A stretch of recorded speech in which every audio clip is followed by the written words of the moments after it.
Kasadara, Karpavai, Katrapen, Nirka Adarku Taga, which simply translates into stand by what you learn. The question is, does the government stand by the ideals of the Constitution by its founding fathers? There was a mention of Dr. Ambedkar's quote, "My ideal would be a society based on liberty, equality, and fraternity." Democracy is not merely a form of government. It is essentially an attitude of respect and reverence towards one's fellow men. Reality doesn't substantiate the above ideals. Freedom Houses in the Freedom in the World report has downgraded India's status from free country to a partly free country after judging it on various political rights and civil liberties. The respect and reverence is something unknown to this government, displayed brazenly during the peaceful protest against the farm laws. Regarding GST, the government says that the GST collection has consistently remained above rupees 1 lakh crore during last several months, but the states are yet to receive. In particular, Tamil Nadu is yet to receive 16,725 crores of GST with the compensation for the financial year. There was a mention of the cochlear implant surgery during the President's address, which finds a reference. This one was in India. It was first established and implemented free of cost by Dr. Kalenjar, the visionary leader in Tamil Nadu in the year 2010.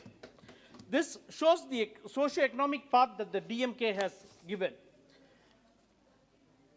During the President's address, there was a reference to the freedom fighter Vavu Chidambaram, but there was no tableau or float displayed in the freedom fighters of Vavu Chidambaram, Velu Nachiyar, and Mahakavi Bharadiyar.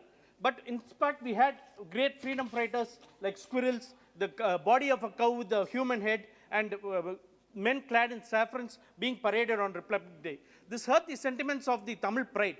And this pride was in fact restored by our Chief Minister M.K. Stalin, having the Tamil freedom fighters in the tableau float in the Tamil Nadu, and which was supposed to be just a 5-minute event, has now turned into a 1-month event all along Tamil Nadu, which has been showcased. Regarding judiciary, it forms the 4 pillars of the Indian democracy along with the legislature, the executive, and the press. But of recent times, the pillars of judiciary at some particular places have some particular judges have a political color to it. Few years back, we had seen 2 judges of a particular caste go and attend a caste-based conference, and they had been just invited because of their status as judges of the High Court, as chief guests.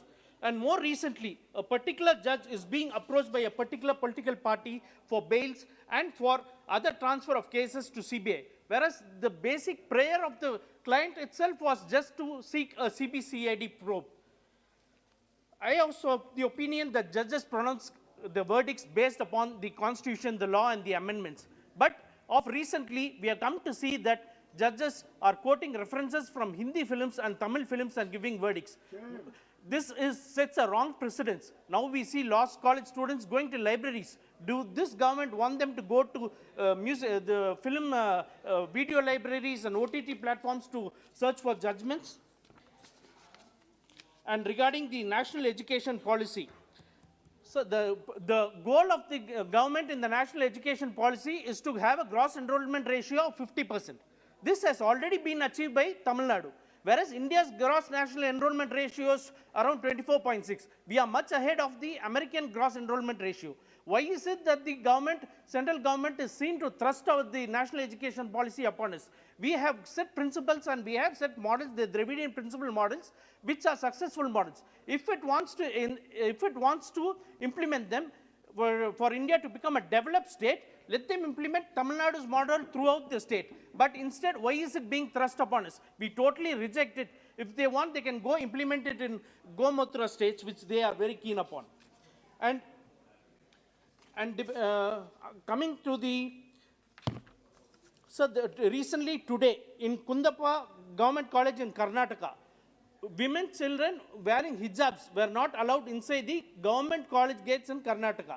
Why was it done? Because yesterday saffron-clad people had gone inside and they had threatened and they had this thing. The government should at once take action upon them. Sir, the Chief Minister M.K. Stalin is a very amicable person. Sir, I'll finish in 2 minutes. is a very amicable person. He is a man of few words and he is a man of action. He has brought in the All India quota for reservation for OBC 50%. He has formed an All India Federation of Dravidian Forum for Social Justice. He is against the transfer of, sir, I'm just concluding in a minute. I'm just concluding in a minute. And he's against the transfer of IAS officers, which is state infringement and this thing. But sir, our Chief Minister's goal is to not to compete with states in in India. Our aim is to form a roadmap in the world. We are competing against the developed countries. Thank so you I'm very just much. finishing this. I'm just finishing this, sir. So this thing is not that. A person from the BJP had said that M.K. Stalin is more dangerous than Kalanjar Karnataka. Kindly Sir, conclude. yes, sir. Just I'm N.K. finishing with, I'm just Premchandran concluding ji. with this, sir. But I would like to say, sir, if the state rights are infringed upon, Stalin is more dangerous than any other Premchandran chief ji ka minister who record has mein ruled jayega. Tamil Nadu. Sir, thank you. Thank you very much for